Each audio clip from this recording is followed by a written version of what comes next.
the bump and run, the Bristol move. That's aggressive, but that's good. Good hard racing. Oh, he puts him out of the groove there. Oh, man. Will he get the bumper? Yes, he does. Here comes Logano. Logano on the inside. A drag race. They're sideways. And it's going to be Logano getting the win. The back end of the 18. Kick out. Yeah, he got into it right there. Moved him out of the way. Just got the lead. It's almost too early to be racing that hard for the lead, wasn't it? Never too early to be racing for the lead. At Bristol. At Bristol. Man, this is one of the biggest wins in my career. It's the bump and run, Baby. Yeah, welcome to the Bump and Run podcast. I'm your host, Michael D. White, joined by my two best friends, Matt the Statman Reilly and Aric Daytona Ron. Hope you guys had a great weekend. Hope you guys had yourselves a Ryan Blaney type of weekend. He was the big winner down in Martinsville. Got him locked into the championship race this weekend at Phoenix. But first, make sure you like, share, subscribe. Tell all your friends. We are doing it live on a Monday right now. So you'll get to hear us a day earlier than we already are because tomorrow's Halloween. So happy Halloween to everybody. Matt, what's going on? We gotta wrap this up quickly. Aric and I have a carton of eggs that we have to go toss at houses. It is. It's, maybe yours, Whitey. It's mischief I got night. PP, Matt. That's just rude, man. That's just rude. Go to your boss's house. Oh wait, Matt, you are the boss at work. So let's go, Matt. Let's go egg Matt's house. Yeah, I'm not gonna go ruin my parents' house. Yeah, no. Yeah, Aric works for his dad. Oh my God, you need to go egg Big Rob's house. You need to go egg the boss's house tonight, and then blame You know it. what's sad is like back in the day, I don't know if I ever partook in mischief night, but like definitely thought about it. Like I never did it because that's like BS, like ruining people's property. But like kids do it, man. Like I'm worried that it's gonna get done tonight. Yeah, well, you want to what? I wouldn't worry for you, Matt. Because like I feel like kids target certain things. Like as long as you're not out there yelling at kids walking up and down your street, I think you'll be okay. You know, right? They're Yeah, you're not a grumpy old man yet. You know what I mean? Right. I'm on my way. I'm on my way. Aren't we all, Matt? Aren't we all? But fellas, how did you enjoy your pre-Halloween weekend? Saturday I did a little Halloween festivities. We went to a Halloween party at Montage Mountain. But how about you guys? Matt, I saw you and the family dressed up. Yeah, we went to a friend of the family Halloween party. Had a good time. I was telling you guys, I stopped doing the costume thing, a few years back, and I guess now that I'm a dad, I'm probably obligated to start doing that from here on out. But I don't know. I was just lazy this year, so I was gonna just use my hunting camo and just go as a hunter to the party. So getting ready and everything, you get out of a hot shower and I throw all my hunting stuff on and I'm like sweating my ass off. And I'm like, oh my God, I got to go to a party with like whatever it is, 50 people, 100 people, or whatever. I'm going to pass out. Like I can't do that. Right. So I took everything off and I just threw my Notre Dame jersey on and I just went as a Notre Dame fan or like what I wear every other Saturday. So very, very boring, lazy costume by me. You couldn't even pretend you were the quarterback. No, just a fan. No. Just a fan in the stands. Hey, you want to know what? I respect it too. I'm a big last minute costume guy. You go to the store, you try to throw something together, and you hope for the best. How about you, Aric? Well, Matt, you did better than I did because I didn't do anything. I stayed home. I let the girlfriend go out with her friends, and they had a Halloween party that they went to. It was one of those things where, let's just have a night for me at home doing nothing. I've been really, getting after it on the weekends here as of late, and felt good just to stay at home and watch a little movie, entertain the kiddies, and have myself a nice, quiet weekend at home. Well, yeah, sometimes you need just a quiet weekend in the fall to enjoy some football on TV, some racing on television. And we had a hell of a racing weekend. Let's jump into it. I have just two pieces of NASCAR news. One, Aric Almirola will retire at the end of this season, and Smithfield will not return to NASCAR in 2024. So what do you guys think about Aric Almirola hanging up the racing shoes? Who? Well, he drove the 10 car. He's got 2 wins, right? 2 wins. Don't know if I ever heard of him before. Well, he finished. He actually might have 3 wins. second. No, I'm only teasing. I don't. God, I was kind of teasing, but I don't have much on Aric Almirola. He was always one of those drivers for me, and like this isn't going to be much of a career eulogy coming from me, but like I was always so impartial to him. Like I didn't care about him one way or another. Didn't hate him. Didn't cheer for him. Just he was just a driver to me. I don't know. He just was always like that for me. What I know, Aric Almirola to me is he is a sneaky short track racer and a good super speedway racer. Now, I think his career to me was defined by being hosed or screwed over by that Petty team when he wasted years in that 43 car that was going nowhere. It makes you wonder like about a lot of these drivers. Like if he was in that 10 prior to that, when he was finally there with Stewart-Haas, would he have won more races? Because over there in that 10 car, he did fairly, well for being Stewart-Haas and what they usually put out as of recent, besides that 4 car. He seemed to always find speed at certain racetracks and be another, kind of middle of the pack driver that every once in a while, certain racetrack, Aric Almirola, he might be able to get it done. Just a straight up company man, just very good PR wise. That's why Smithfield loved him. He was a good ambassador to the sport. And I just think, same as you, Matt, it was someone I never really rooted for, but I never really rooted against him either. Mm-hmm. I think he had a great NASCAR career. And obviously Smithfield, it sucks that, we're losing a sponsor in the Cup Series. Never good, regardless of the driver. But, Smithfield, they obviously feel like their time is spent and they're not going to, move on with anyone else. And that's that's a hit to Stewart-Haas, I would imagine. An organization that runs primarily via sponsorship that your driver brings. So, both driver gone and sponsorship gone there for Stewart-Haas. But that's all I feel about Aric. Yeah, he's one of those journeyman drivers, flashes here and there. Like you said, pretty decent at short tracks. I always used him in fantasy when I didn't want to burn a guy, depending on how well he did in practice. New Hampshire, Bristol, Martinsville, and then Talladega. Not so much Daytona, even though he almost did win a Daytona 500 before Austin Dillon turned him on the backstretch. But yeah, one of those guys kind of reminds me of like a Michael Waltrip type, bounced around to a couple different teams. He was there, but didn't really make a huge at least had impact. the personality though. Yeah. Aric Almirola, and that probably came off as a dig to Aric Almirola. And again, I'm not doing a great job eulogizing his career, but like he was just always a quiet, kind of humble guy who just kind of just came to the track, did his business, and went home. Yeah, but definitely had like a very close connection with Smithfield. I wonder what kind of a family relationship was there or something like that. There's always something. This is one of those keys, Something, man, because they're pulling. And I'll tell you what, that sponsorship worked because as I'm sitting here telling you guys, never really the biggest Aric Almirola fan. When I went to go get bacon to cook breakfast on the weekends, I was getting Smithfield or Smithfield sausage or whatever. So because it was a brand in NASCAR, and now that they're pulling that, I'm not going to be as inclined to maybe lean towards Smithfield if there's a Johnsonville that has a better price or whatever other brand might have it. You know what I mean? So, I don't know. Their sponsorship work, they're pulling, they're leaving the sport. Can I tell you, Matt, as soon as I saw that news, I was kind of happy where I'm like, I don't have to buy Smithfield for Pocono anymore. I could get a good bacon because I never thought I can get good bacon now. Yeah, I never thought it was really that great. You get some nice thick cut store brand bacon that's real good, versus Smithfield. But yeah, same page, man, same page. But yeah, again, you want to support the sponsors that support the sport, And if they're not going to support the sport anymore, hey, that's their prerogative, but I'm not going to support them anymore. I'm pretty sure Smithfield was a big reason why he returned this season regardless, because I think so too. Because last year he was supposed to retire, and then I think Smithfield kind of pulled the strings on that one and got one last year out of him. And then the only other piece of NASCAR news I have, NASCAR says they won't repossess Rick Ware's 51 charter.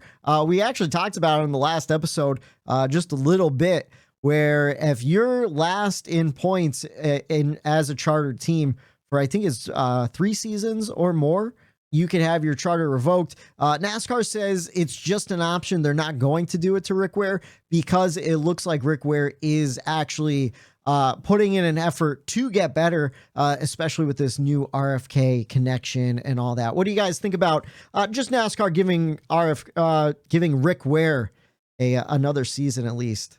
We actually talked about this, the three of us, off air in one of our chats throughout the week. And actually, Aric was the one who educated me. I misinterpreted that rule. I thought it was like black and white, like, hey, you're last in points 3 years straight. That's it. Your charter's gone. But the way Aric explained to me, and he's correct, is it's more or less, it was saying like, hey, it's an option. Hey, if you're last in the charter, or if you're last 3 times in a row, we could pull your charter, not necessarily that we're going to. So I actually misinterpreted that, but right call. Like you just said, Whitey, I think they are. They're obviously making an effort to get better, and I think it's starting to show a little bit. Yeah, they're still not getting probably the performances that they want, but they're doing the right things, it seems like, to get better. And I think that's the whole gist of what that rule was supposed to be anyway, was, listen, we don't want you just driving around, we need you to be here for a reason and to be competitive and to try to at least get competitive.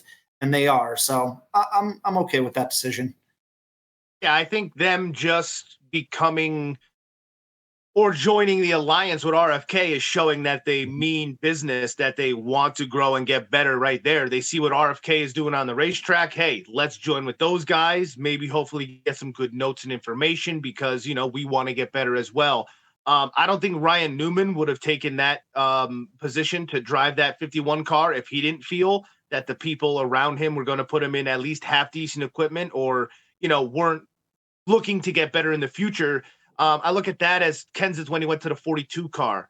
Like, hey, let's put Matt in here. Let's shake the car down. What is the 3 main things that we're missing as far as what this car needs? And I think he was just kind of like one of those people. So even going that far, bringing in Ryan Newman to maybe shake down your cars, shake down your equipment a little bit, see where you're lacking, see what you need to change, or maybe go in a certain different direction. That to me proves that they don't want to be at the bottom and they're looking to go. And, you see, Justin Haley and some of these moves where they're going and leaving and going to Rick Ware. You're like, what? So, I think NASCAR, it's the right thing to do. And I think it's the right thing to have it not a legit rule to say, hey, you're done to get yanked. Because then you could have a team like Rick Ware right now who's trying their damnedest and, what are they going to do? They get yanked even though they're trying. So that's not a good business model for other people to buy into if they know that they are bottom, even though they're trying, that they could still get that pulled. The charter's just way too much money for that to happen. They want to entice people in. But I think this is a way, or maybe even a ploy to show teams, hey, even if you are last, as long as you try, we will allow you to continue your journey and your dream to becoming a NASCAR Cup team or owner or whatever it may be. So, I think NASCAR is making the right decision. Yeah, I think it's just to avoid starting parks, people taking advantage of just the purse money. And then, I'm sorry, I lost my train of thought. I had a point to what you were just talking about and I lost it. Dude, it's been a long day. Well, it's Monday. We're usually, we went from a Monday podcast and then we're like, sorry, it's a Tuesday. We're struggling. Now we're back to Monday. And guess what? It feels like an old Tuesday It feels show. like an old Tuesday show. The whole entire flow is just off. I'm talking about Ryan Newman filling in, shaking down the car, just doing what they need to do to get better. I remember. You want to know what though? I want to know what would be the logistics of even taking a charter away, because you said think about how much they're worth now, like $30-some million. Does NASCAR have to pay out Rick Ware the market value? Does NASCAR I would imagine. Does NASCAR just pay? That's probably a huge, hey, Ben Kennedy, let's not do this. Let's just let him. When they were 10 mil. Yeah, back 10 mil. Okay, maybe 10 mil. We'll buy someone else. Say go on scram, go on get. But 40, maybe by the time they do decide to do that, 50. Or do they? Or do they just take it and go, sorry, Rick Ware, sorry. You just wasted No, your money. the charters have to be leased. That has to be a lease. Yeah, Yeah. there's no way that they could just pull. You're stealing $40 million off somebody. Exactly. Yeah, because they have a value behind them, right? Yeah. So like, and then what happens? What do you do with that charter? Like, do you hang on to it? Do you sell it? Do you sell I think it? that's why they don't even want to get in that. So Right, they're saying, screw it. Let's just leave it vague. And this way, we don't even want to get in those weeds. Yeah. Right. It's like, let's just hope it never comes to that. And then it kind of came to that. They're like, well, it's in the rules as an option. We don't really have to. They're doing enough. They're doing enough. But yeah, that's all the NASCAR news I have. Fellas, let's jump into the NASCAR weekend. We saw fireworks Saturday night. Did you guys get to see any of the Xfinity race? Oh yeah, that race was great. Yeah, absolutely insane. Justin Allgaier walked away with the win, and he'll run for a championship. Sheldon Creed and Austin Hill will not. I'll talk about that in a little bit. And then the Cup race, Christopher. Oh shit. I don't have the right. What happened? I'm sorry, I forgot to change. I forgot to change it from last week. Ryan Blaney led 4 times for 145 laps. I had Christopher Bell written here. But the time of the race was 3 hours, 29 minutes, 43 seconds. We saw 12 lead changes among 6 different drivers, 7 cautions for 61 laps. Your top 5 was Ryan Blaney, Aric Almirola, Denny Hamlin, Chase Briscoe, and Joey Logano. Fellas, what'd you guys think of the race? Jump into the race grades.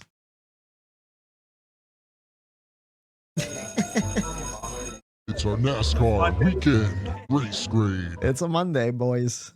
Let's pump the brakes for a second. Yeah. Whitey, you're doing great, brother. Thank you. You're doing great. Thank you. Just keep trucking through this. Oh yeah, we're powering through. Just to give everyone at home, I didn't get the best night's sleep. Matt didn't get any sleep last night. I had a really long day at my regular day job. I got slammed with containers today. Normally they drop off like 4 or 5 containers. I got 13 containers in one day today. Plus I had a Canada outbound. It was just a hectic day. And then I had to fill in for the night guy at the radio station today because he just had a kid yesterday. So I'm in for him for the next 2 weeks. So I barely prepared for this show. We're flying by the seat of our pants. We're in it, baby. But Matt, what'd you think about the Martinsville race? I gave it an A. Like, it was. I'd really have to think about if it was the best short track race we saw this year, but it was fantastic. Like, we had a battle between 2 guys trying to get in between Denny and Blaney all race long. We actually had passing, we had beating, we had banging, some good, some bad. I loved what I saw. We had the drama of, hey, when Blaney is leading, Byron's good. When Denny's leading, Byron is 16 points, 17 points out. What's going to happen there? Because I think we could all agree that Byron, out of anyone, is the most deserving to have a shot at the championship this year. So is he going to make it? Is he not? He's having his struggles. And I thought the NBC crew did a fantastic job of kind of just relaying everything, how things, stacked up, every 5-10 laps. We were talking about, this is what the playoff picture looks like. This is what's going on. As we're also talking about, the actual race itself, the strategies behind the race itself. We had some guys trying to stretch fuel strategies, things of that nature. We had a packed house, beautiful weather. And, I was really, really happy with what we saw at Martinsville. I gave it an A. How about you? I just have to say, I echo everything. Like, you summed it up perfectly, I think, Matt. Like, you hit every single nail on the head. I completely agree. I gave it an A too. How about you, Aric? Yeah, I gave it an A as well. I think I will go out and say, Matt, that was probably the best short track that we've seen with this car. Absolutely. They brought a new tire in this week, and we saw how much that wore and rubbered up into the racetrack, and how that played into how these cars handled late into a run. Which I think that is what made this race better as well. There's actually some fall off and some ill handling race cars. I know we mentioned it, last week in the preview. I also think Mother Nature played a big role in having, Yeah. it was a hot day. It was slick. And I think that allowed these cars to be, even harder to handle out there and lack of grip and slipping and sliding around. So, yeah, I echo everything Matt said as well. It was the championship guys that were trying to fight and battle their way in. They were battling. There were even a few. I mean, I know Reddick and Buescher, they were trapped in the back for a lot of the day, but at the end, Buescher made a run. He was in sixth at a certain point where it was like, ooh, like if certain cautions fall right, he's gaining speed at the right time.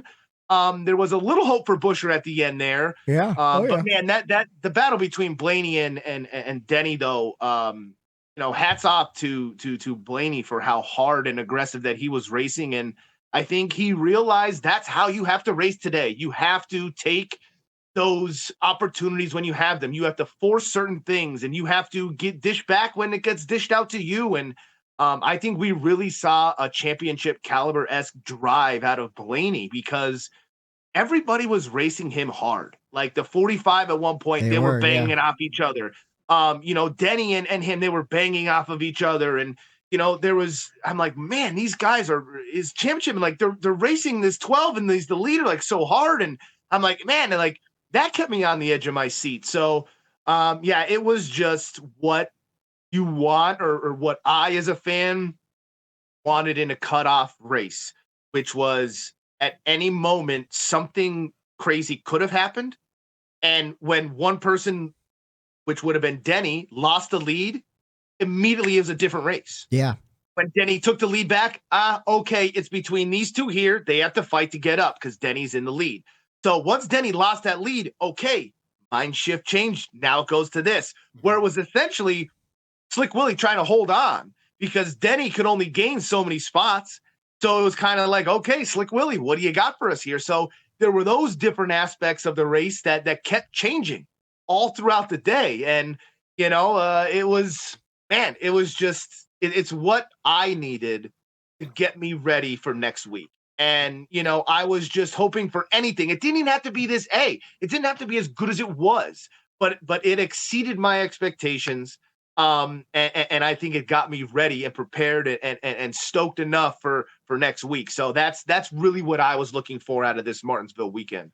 I think one of the most interesting parts, and I'm glad you alluded to it, where like I feel like we watched 3 different races yesterday, all combined into one. I don't know if it felt like for you guys where I'm like, all right, like the first half, like Denny was in the lead, it had a certain feel where it's like, and then there was a weird part in the middle where some guys got off sequence. Now it's when it looked like Chris Buescher and Tyler. Aric Almirola is up there. Yeah. I even said to you guys as a Chase Elliott fan, like, listen, I love Chase. I would love to see him win this race, but like it was a lot more compelling when those two were battling it out. And Hamlin were out front battling. Yeah. But then I thought like, oh, all right. Well, now William Byron's kind of close to the lead. Tyler Reddick's up there. Buescher's up there. Now it's like, well, now a guy could kick 2 guys out of here. Like, that you wouldn't really expect, And then, of course, Martin Truex Jr. had that speeding penalty and everything that threw his race off. And then once he was out of the top 3, I feel like the complexion of the race changed even more, I thought it was just a really fascinating race. And like you said, Matt, it was amazing watching it jump from Denny in the lead and Byron's out by like 30 some points or 15 points, whatever it was. And then Blaney would take the lead because going into it, I thought like, oh, it's Blaney and Byron battling for it. I didn't even think Hamlin would screw up Byron's chances because who expected Slick Willie 2 clocks to be stuck in the middle of the pack all day long? Like that alone added a whole entire wrench where I was like, man, I just don't want to see Byron not make the round of 4. Like, I think that would be. I texted you guys that right in the beginning when he qualified shit and everything. I go, boys, like, are we prepared to see Slick Willie 2 clocks not make this championship? And like, it was a real possibility. And man, did that just tune me in even more. I got to shout out that Pod's paint scheme was pretty sick too that he had on that car. Clean, very clean looking. I liked it. It was a nice white car. Yeah, I agree. Although the part I didn't like was it was like 2-tone. The number on the side panel went into like the bottom colored tone a little bit, and I thought it should only stay up in the white. Like I think they should have shifted it up like 2 or 3 more inches so it was only in the. Yeah, you lost that bottom half of the number. Yeah, I know what you mean. It was a nice scheme. You have to do what the 3-car used to do it at certain paint schemes where they'd have the silver stripe and then it cuts underneath.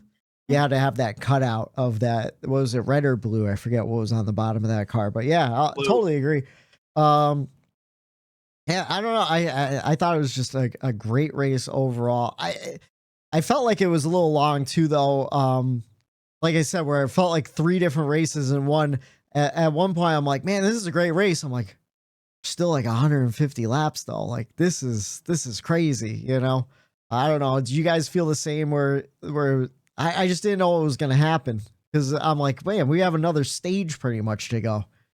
I felt that it was long. I remember looking at one point, I'm like, oh shit, there's 150 laps to go at one point. I remember looking at the TV and realizing that. Mm-hmm. And at first I'm like, man, that's a lot of laps to go. But then I realized I'm like, okay, championship race cutoff, timing. It adds another element of attrition of could you make it through? Could you make those tires like I kind of liked that you had to be gritty. You had, and you know, there were a couple instances, I know we'll get to that, where you had to really pull everything that you had as a human being to finish that race. So I kind of liked it that it's a cutoff race, that you have that aspect of going, you know, a little bit longer than normal and the race feeling a little bit longer than normal. You know, I'm sure 200 laps at Martinsville feels like forever, let alone 500 laps there. Oh, yeah. So you know, those drivers are warriors in there. So yeah, I kind of like the fact that it felt a little long and they needed to realize that themselves as drivers. Hey, too aggressive early. And I'm like, the way they were racing that early, I'm like, this is going to be mayhem. And they kept it clean. They raced hard, but mostly they kept it clean. So I was surprised about that. But yeah, Whitey, I felt it, but I didn't really, I changed the mindset about it. Oh, I'm not saying like it felt long. I was just like, man, like this has been action packed and we still have like another 150 laps where this race can change completely. And it kind of did a little bit. But yeah, I really enjoyed it too. You guys want to jump into the checkers and wreckers that we're powering along and on. Pretty wide for the lead. 1 lap to go. It's this week's checkers and wreckers. All right, and since we started with Matt for the race grades, we'll kick things off with Daytona Ron. What'd you like? What didn't you like about the race weekend? My checkers, it's kind of a weird one. I know all the obvious ones, Blaney, you know, some of the championship, this drive, that drive.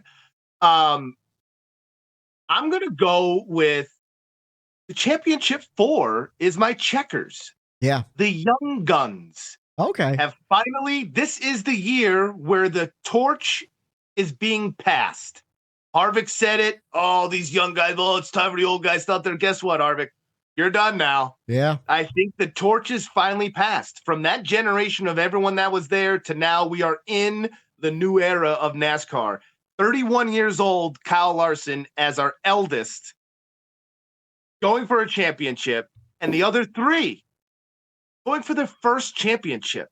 So to me, my checkers is this championship 4 that we have out of this Martinsville race, because you have that. You have a crop of young, new, talented drivers, and 3 of which are going for their very first championship. And Larson only is second. So a lot of new faces and opportunity here instead of the same old. He's going for 3. He's going for 2. He's going for 4.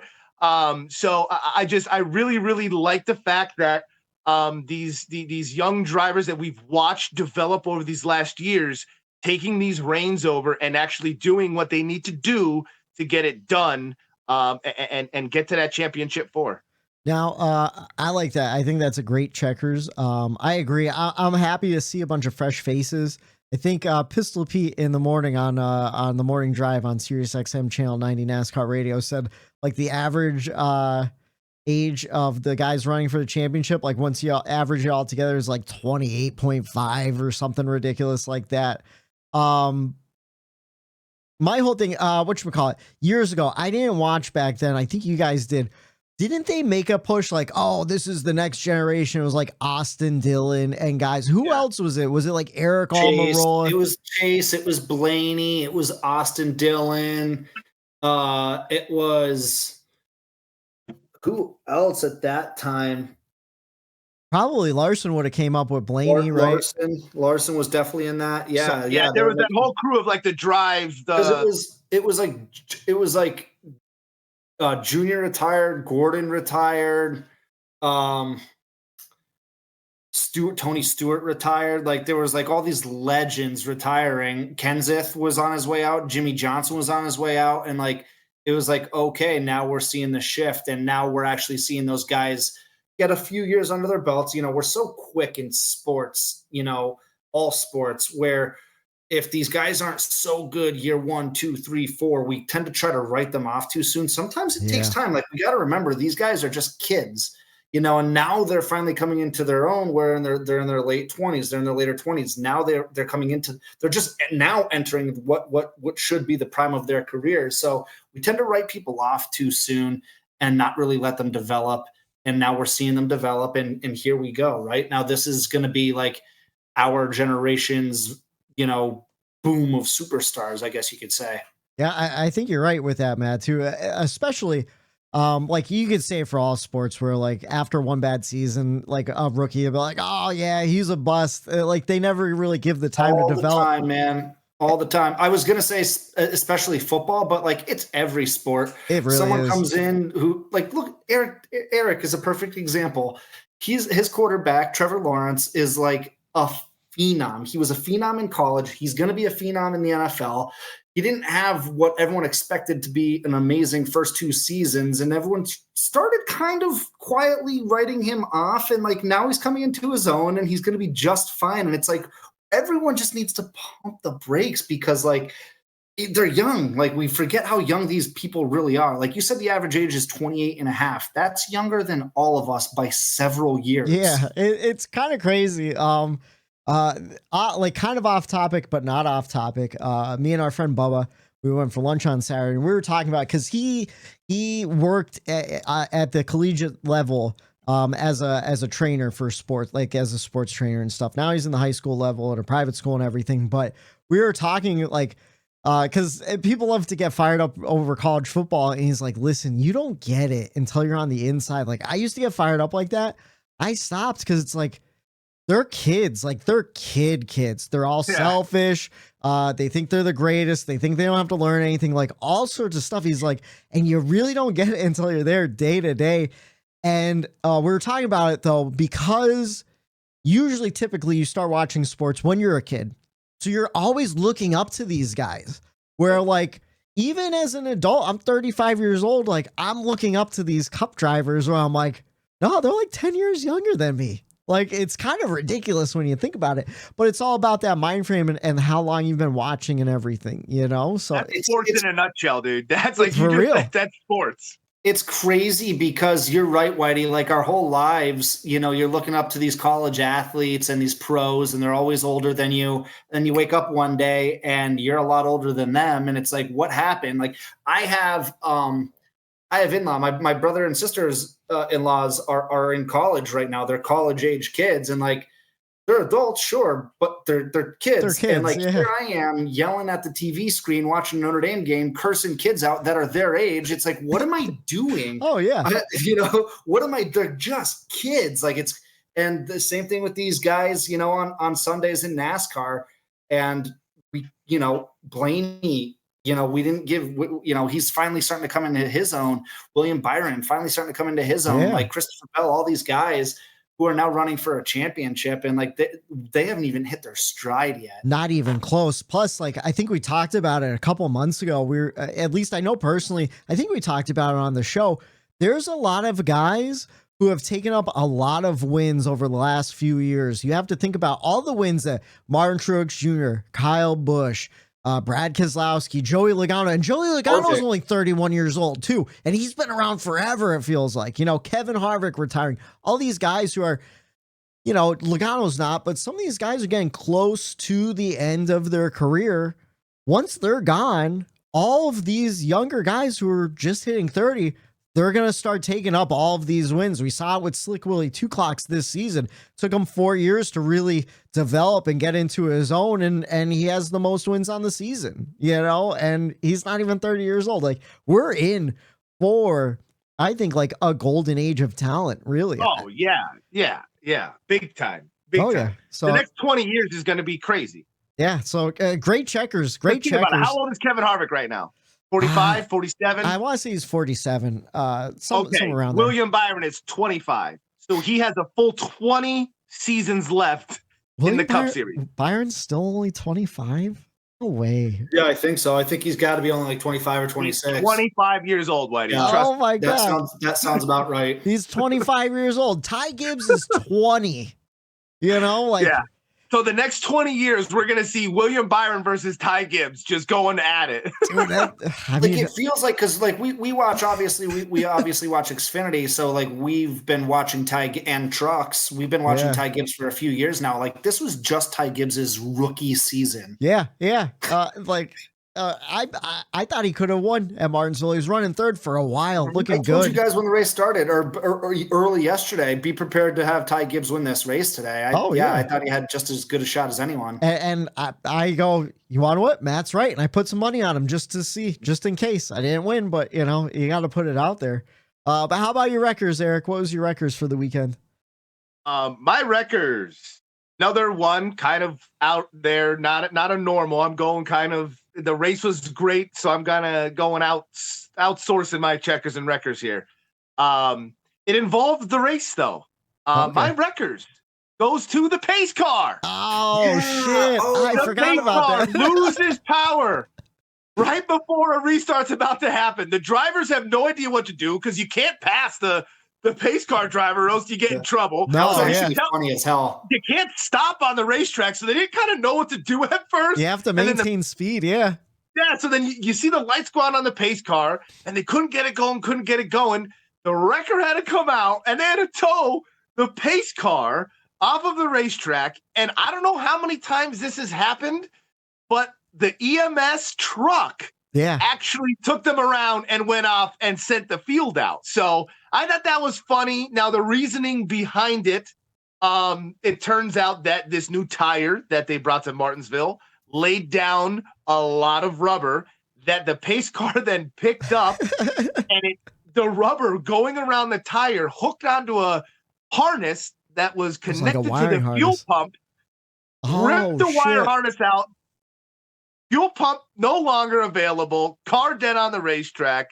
So I just thought that was quirky. It was funny. It's one of those things that they'll replay again. It's like when the Fox runs out at Pocono, or something weird happens. So I just thought that was funny. A little bit of humor mid Martinsville mayhem. I totally forgot that happened. I thought it was interesting too. They had a backup pace car ready to go too. Yeah, like I didn't know that they had a backup pace car either. That's one of those. I wonder how. I'm assuming every race they just have a backup just in case, right? Because they must. Yeah. What are the chances that they just happen to have a backup just for Martinsville? Probably not. They probably have a backup every race. And it's one of those things you don't even think of, but it's like, oh yeah, we got to bring up the backup pace car just in case something happened. Again, it's rare, but people were talking about it on the morning drive on Sirius XM. A couple years ago, I guess there was a Pontiac GTP that went up in flames that the guys had to jump out of.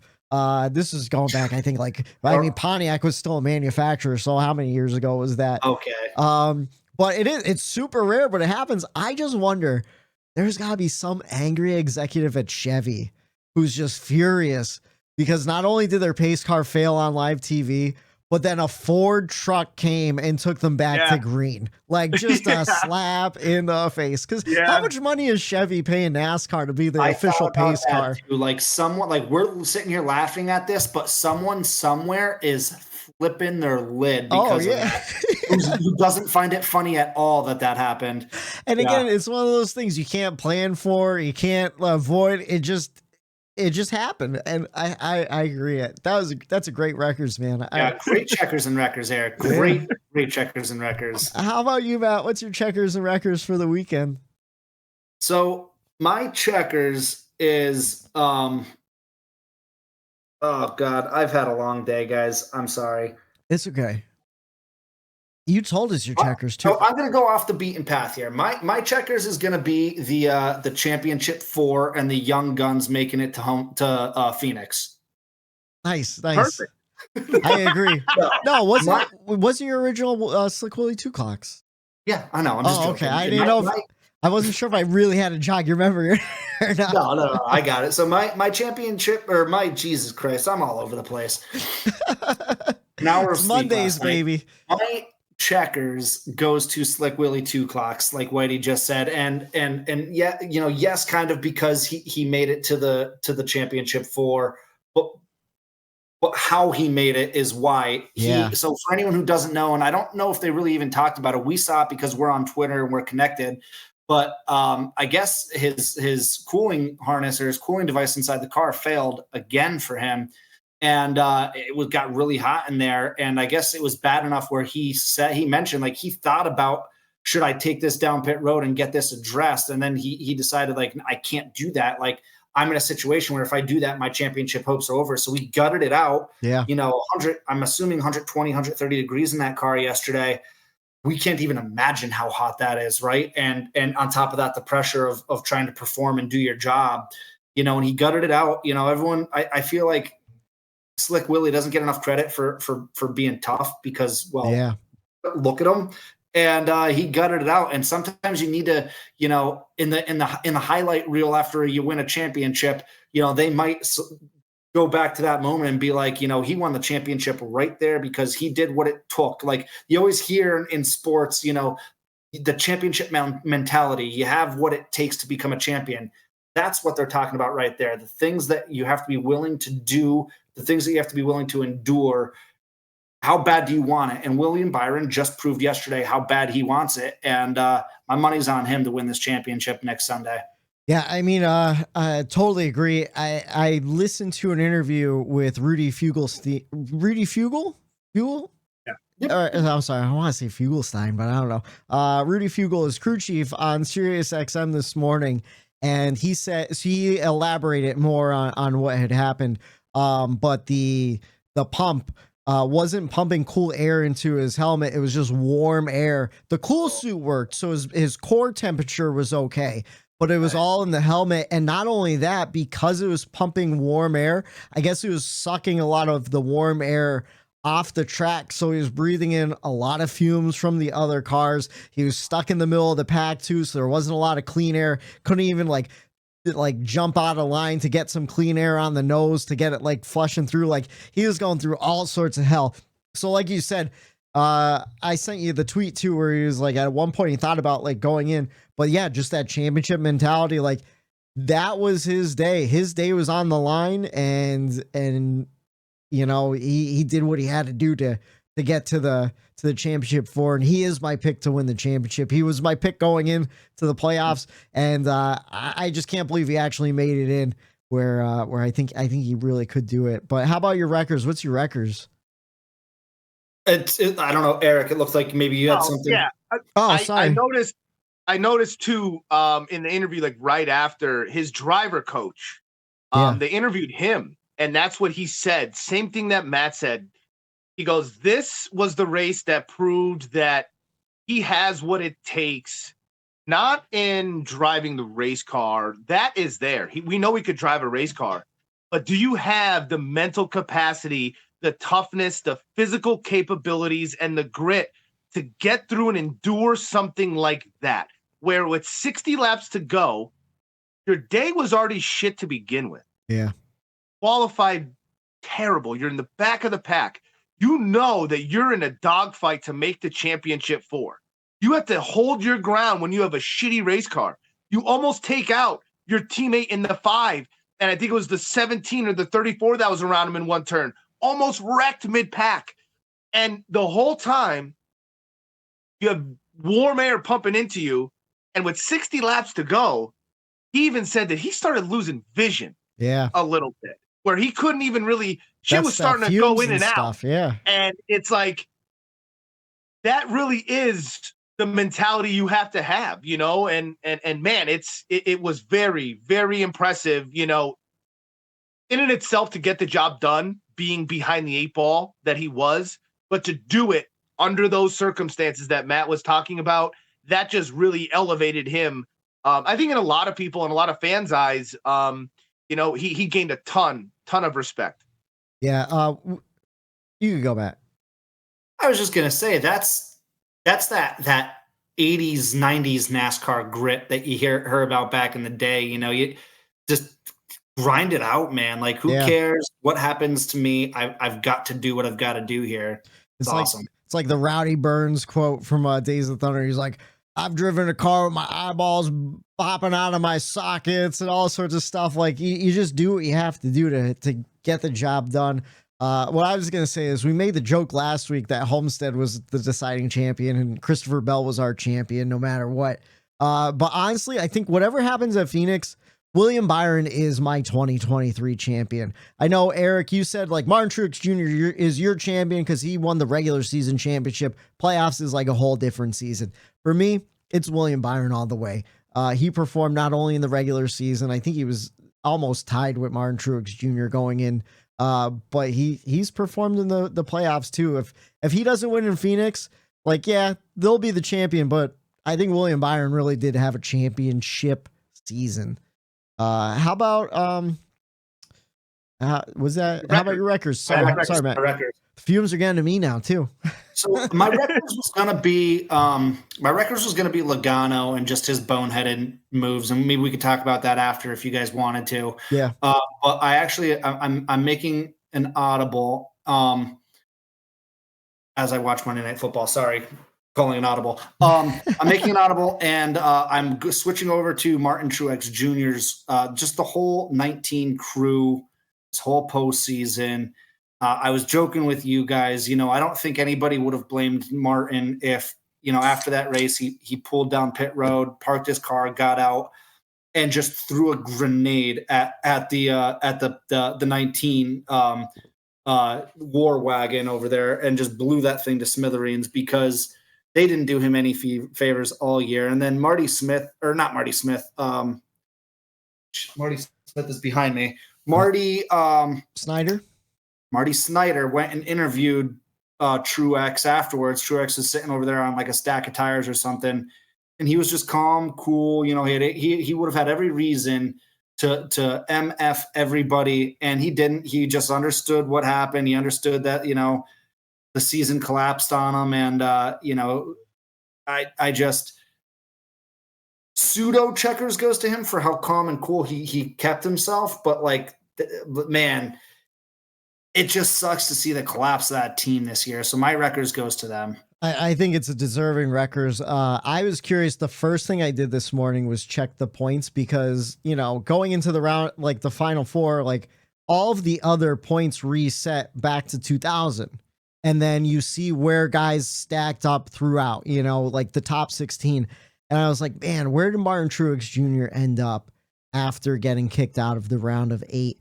He went into the regular season champion.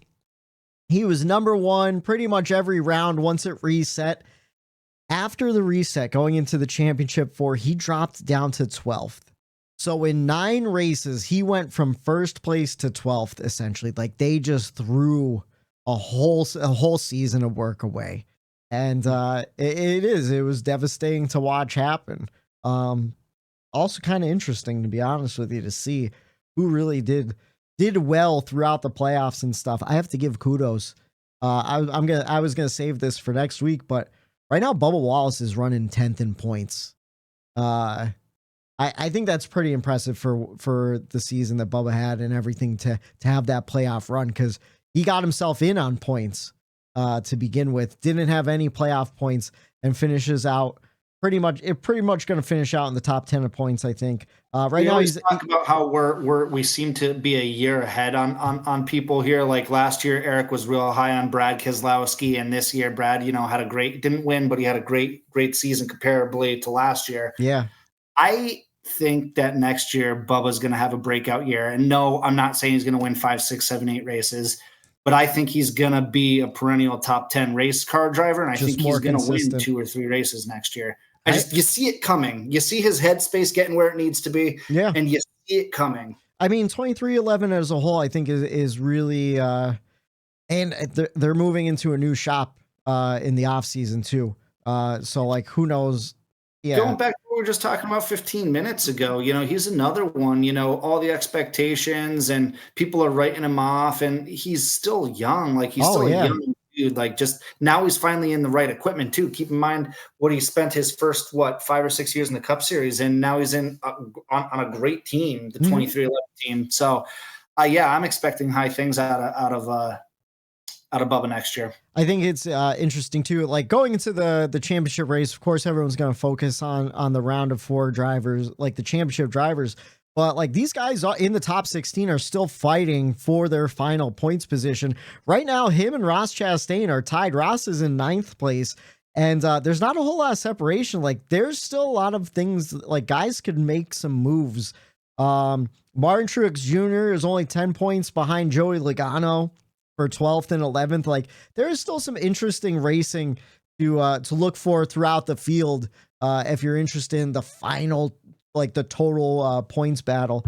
Cause I think that is, they are, because it pays out, man. Each position pays out more and more and more all the way up to first. Absolutely. So even if your guy didn't make it the championship 4, but he was a playoff contender, keep watching throughout and kind of see if you could, see if someone gets some stage points, maybe moves up a position or two. I think that could be pretty interesting. But yeah, man, what a disaster by Martin Truex Jr. Just the whole postseason. It is. Let's see, my checkers. I have to go low hanging fruit. I'm giving it to Ryan Blaney. Another guy we talked about all season. The Fords really weren't performing that great. Ryan Blaney, I think we talked about it a couple times. We're like, where is he at? What's he doing? Last year, Matt picked him as his championship winner. Again, we're always pretty much a year ahead, and now he's finally fighting. I did that. You're right. Oh, wow. Yeah. So now he's fighting for the championship. Does he win 2 weeks in a row? I don't know. Who knows? But it should be exciting. But he went out there. He did exactly what he had to do. Qualified well. Stayed in the top 5 and just battled all day long. And it was fun to watch too. I don't think if Ryan Blaney was in that battle, that yesterday's race would be nearly as exciting as it was. It's a popular win. It is. Everybody seems, I don't know of anyone. I don't think I've ever heard anyone bad mouthing Ryan Blaney. And guess what? Again, resident Chase Elliott fan here. Don't be surprised if Ryan Blaney wins the most popular driver award this year. Oh, that'd be interesting. I could see that happening. Whatchamacallit, that goes to the All-Star race though, right? Well, no, we'll find out at the awards banquet in like 2 weeks. Oh, is it? Oh, I was thinking like, they have the All-Star, the fan vote. Yeah. Yeah. No. I'm talking about most popular driver award, which is like, for whatever reason, NASCAR has always held that award up pretty real high as far as prestige goes. I could see Blaney taking it. Especially with the season Chase had. Yeah, I could see a lot of people Blaney jumping. Is coming into his own personality. Did you guys hear that interview with him where he came at the reporter? Did you send that, Matt? I didn't. I don't well, know. He came at Denny last week. Oh, well, yeah. There's a reporter. He's like, seems like the last couple weeks here, you got the lucky horseshoe, like Jimmy Johnson, and over the last couple blah blah blah. He's like, and Blaine just responds by going, "Yeah, I don't think there was any luck involved. Where do you see the luck? Where was the luck?" Yeah. And the reporter's like, he's like, "Yeah, no luck. I think we ran great. We ran up front. We almost won at Homestead. We ran really well here. We won. It's like, where's the luck?" He goes, "I don't think it was any luck. These guys on this race team have worked so hard. They worked their tails off. We deserved and we earned to be here. There ain't no luck." And it was just like, and I'm like, "Whoa, Blaney, hell yeah, fuck that guy, dude." We'll have to, if you could send it again, we'll retweet it on Twitter there so everyone could check that out. Man, fucking Ryan Blaney, maybe Ryan Blaney becomes the heel. Get some wrestling shit in. He grew that big old beard. It's the playoff beard, right? Man. I think NASCAR Chasm tweeted, he goes, "Ryan Blaney's proof that the playoff beard really does work." But let's see, my wreckers for the weekend. I had to give it to RCR, the organization on Saturday. I don't know. I don't know how you guys felt about it. I watched that replay. I didn't see Sheldon Creed do anything wrong. They were One racing. thing- They were racing to get into the One thing championship. he did. Yeah. He checked up, and if he doesn't check up, he wins that race. That's the only thing that I saw that he did Yeah. that was, but as far as the racing up to that last corner, Yeah. nothing. He did nothing wrong in my eyes. I agree with you, Eric. Even Mike Bagley said it this morning on Sirius XM. The only thing he did wrong was letting Justin Allgaier by him. That's it. Other than that, it was perfectly good racing. And I have to give my records to RCR. Just the comments from Richard saying he's the stupidest driver he's ever had. Where did that stem from? Like, what? Where did that? Where did? Disrespect. Right. You know why? Because he's leaving. That's it. Richard Childress did it to Kevin Harvick back in the day. He did it to Clint Boyer. He did it to Tyler Reddick last year. He's doing it to Sheldon Creed. Once you leave, you're just fucking like on their shit list. Doesn't matter. You know? You do shit like that. You do shit like that, and that could have a trickle down effect that you weren't even thinking about later on in your career. You know, it just happened in the college football landscape. The Pitt head coach, Notre Dame rolled Pitt. Yeah. And in their post game press conference, he said the Pitt head coach said, oh, we got rid of a lot of really great players last year, and I thought we replaced them with good players this year, but that's not the case. Yeah. Essentially throwing his current, put Under the yourself bus. in the current player's shoes. Like, what are you saying? We're not good enough? Like, you lose the locker room at that aspect. You may as well just quit because those players aren't going to want to play for you. No. Same with Richard Childress. You bring it back. Let's bring it back to NASCAR. He makes a comment like that. Then you think to yourself, well, that's his currently that's his driver. So was he thinking that all along? And am I going to want to drive for a guy that's willing to come out and say that about me? Like, you got to be careful when you say shit like that. Oh yeah. And then even Sheldon Creed, he's like, I've had my deal for a couple months now. And then I heard a rumor, and again, it's Twitter rumor, but I heard that he's been getting last year's cars for months and months now. Like, they're putting all their efforts into Austin Hill, which again, Austin Hill's a great talent. These won races, they should. He seems more of an RCR type of guy too, personality wise and everything. But again, like you said, burning bridges, like those players in that locker room, now they're not going to want to play for you. I'm sure Sheldon Creed's going to want to go out and win at Phoenix just to spite him. But think about future drivers, do you want to go into a garage that has that kind of culture? Look at Kyle Busch. 10 years later, you have to make an amends with Kyle Busch because now he wants to drive for you. A guy you punched in the face, hold my watch, like you said, you don't want to burn bridges. You never know who you're going to need in the future. I don't know. I thought it was very classless. Again, even if you're thinking it, don't say it. You have sponsors, like this is pretty much a PR nightmare. I saw a clip from the DVC guys.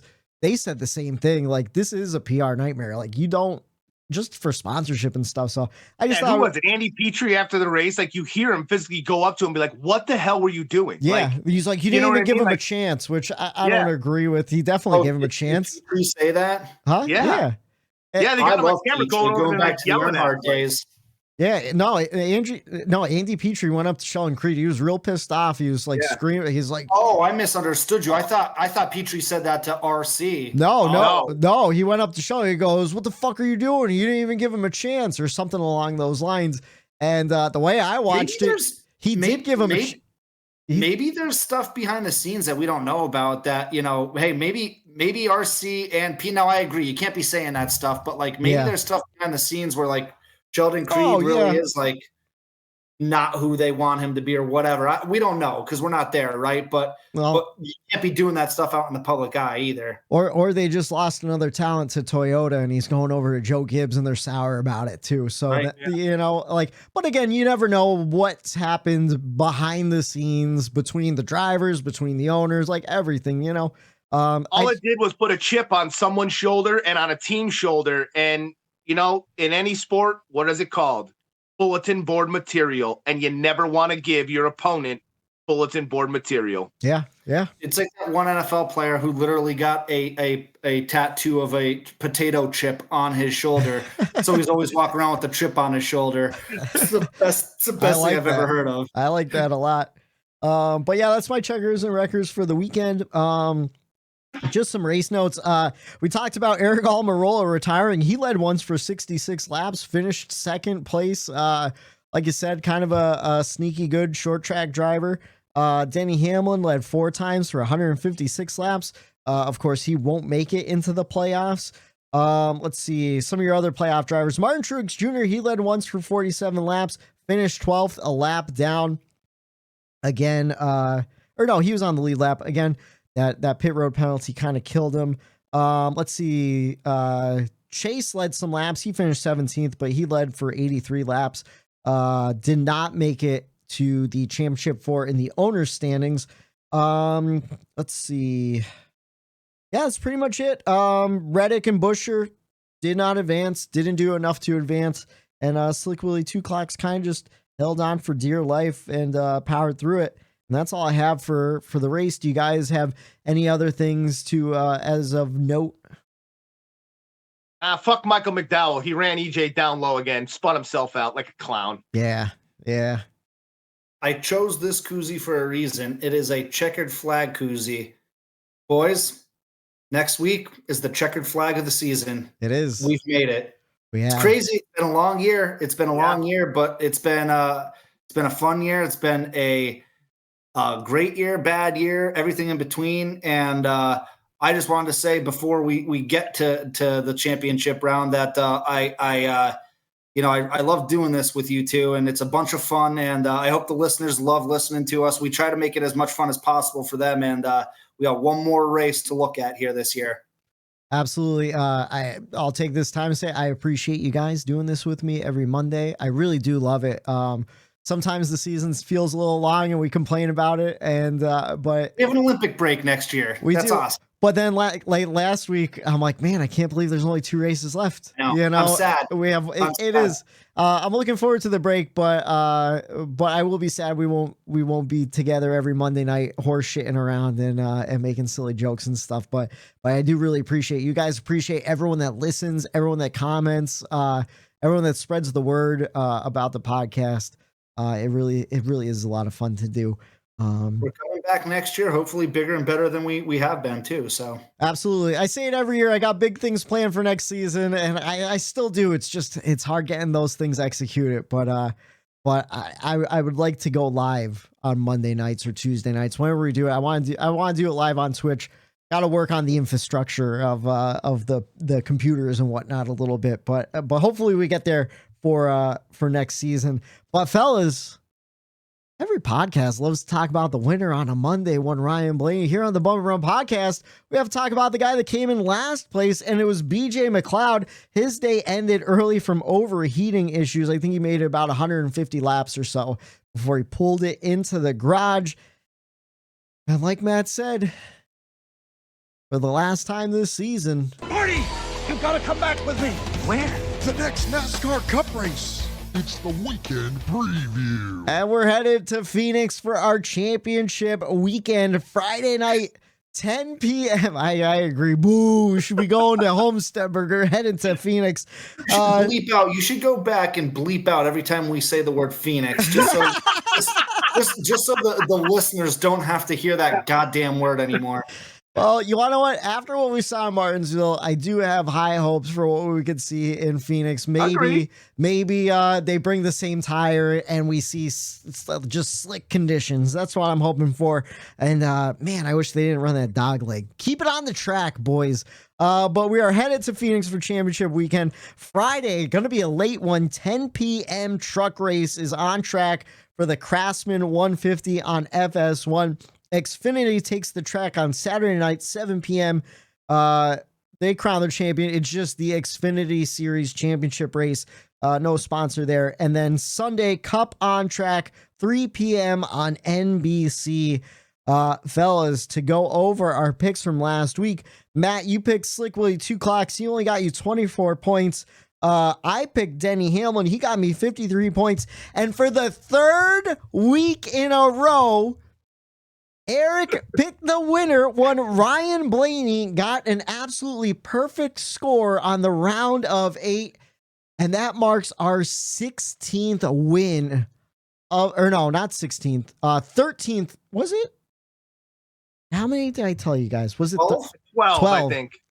That Which is a third of the season. That's what I was trying to get to. We hit 12 winners this season, a third of the season. We told you who was going to win it, and it happened. Fellas and ladies, whoever's listening, if you're not betting with the Bump and Run podcast, you just ain't making money, baby. So next season, maybe keep that in mind. But big congratulations, Aric. Blaney got you 59 points. To go over the points battle, though. No, we're good. We don't have to. I'm leading with 100. I'm Martin Truex Jr. I just realized that. Yeah. What's that? I'm Martin Truex Jr. I just realized that. You gave away your lead in the playoffs. Blew it. You did. I won the regular season championship, and then I blew it in the playoffs.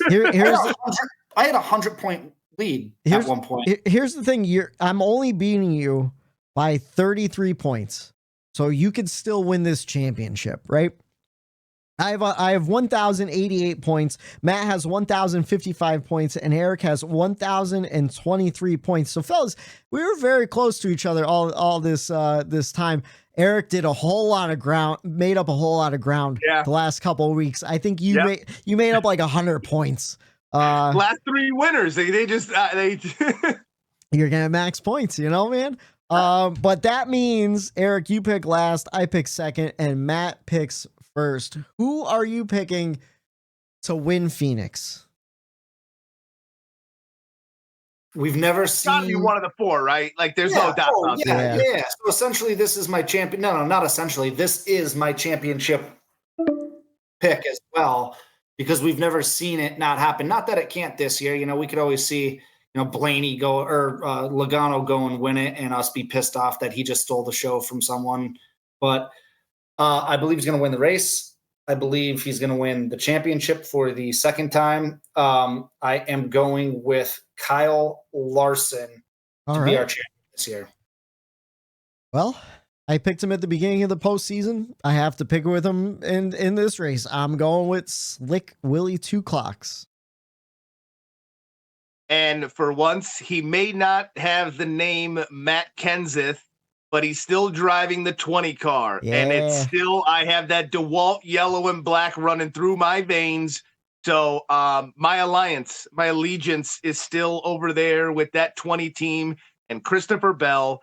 I will take him as the long shot. Even though he still won and made his way in, he still feels like no one even thinks he has a shot. About him. Yeah. So I think he strives in those conditions, and I think he has an opportunity to go out there and maybe, shock the world, steal one from the other 3 that are more kind of in the news right now. So essentially what we're saying is Ryan Blaney is going to be our champion. Yeah, probably. Joey Logano's going to hold him up and hold everyone up, and Blaney's going to run away with it. Just like last year. At the end of the day, because I know I said it before when I was talking about Byron with my checkers, saying how I think he has the grit and the determination to go and win the championship. At the end of the day, any 4 of these guys can win the championship. You can make a case for any one of them, and I'm really, really excited I think they're all so equal in talent that I think we're going to see a really fun battle. I think you're right. I think it's going to come down to qualifying on Saturday, and just duking it out. I feel like they duked it out last year too. I feel like Larson, he's a winner DNF type of driver. Yeah. So I feel like he is going to be the one to make a move, an idiot move, something a little bit pushing the boundaries. So there's a good chance that he puts himself into the wall doing something. I think, you look at Slick Willie 2 Clocks, I think he's the most consistent, going through. Yeah. To me, Christopher Bell, who I picked, is always there. Always, I think he's always there, but I'm more going through the Achilles heel of these teams right now is like pit road. Just Gibbs in general. I don't trust them. Something always seems to happen with their car, the motor, the pit crew, the something. Yeah. It just Gibbs to me kind of falters in that. So if anything, Matt, like you said, the 12 team just skating on by like Logano did last year. Just I don't know, something about that is just and he's riding a heater right now. We saw when Chase won his championship back in 2020, man, he won, I think, 3 of the last 4 races. Like he was just, he rode the momentum right into Phoenix. And we're seeing that with, we could very well see that with Blaney too. Momentum is a very real thing in sports. Yes, it is. So I'm super excited for this championship race. Like I just know last in the spring, Larson and Slick Willie were going back and forth, and they only swapped at the end because of some crazy cautions. Harvick actually had a good shot at winning that race, which I was going to throw a loop for you guys and like pick an oddball. I was going to pick Harvick, I was close to picking Harvick I figured too. we stick it to the 4, the final 4, because I do think the drivers kind of know, hey, like let them kind of duke it out at the end, kind of. But if I was going to pick a spoiler, I'd have to go with the 4 of Harvick, sealing it. End of his career, last race ever, gets it done. I'll tell you in a racetrack that he has dominated. Yeah. Oh yeah. The thing was, if Matt picks Slick Willie 2 clocks, I was gonna go, I think this is the year that someone else gets it, and I was gonna give it to Harvick just as that walk off before retirement. Yeah. Literally drive off into the sunset. But you never know, and that's what makes it exciting. I know we don't like Phoenix that much as a track, but I am excited for the championship race. Who will it be? Will it be Kyle Larson? Will it be William Byron, or will it be Christopher Bell, or will it be Ryan Blaney? Who will walk away with the 2023 NASCAR Cup Series Championship? We will find out this Sunday, 3 p.m. on NBC, and we'll break it on down for you right here on the Bump and Run podcast. For Matt the Statman Reilly, for Aric Daytona Ron, I'm Michael D. White saying have a good night. The Bump and Run. There it is.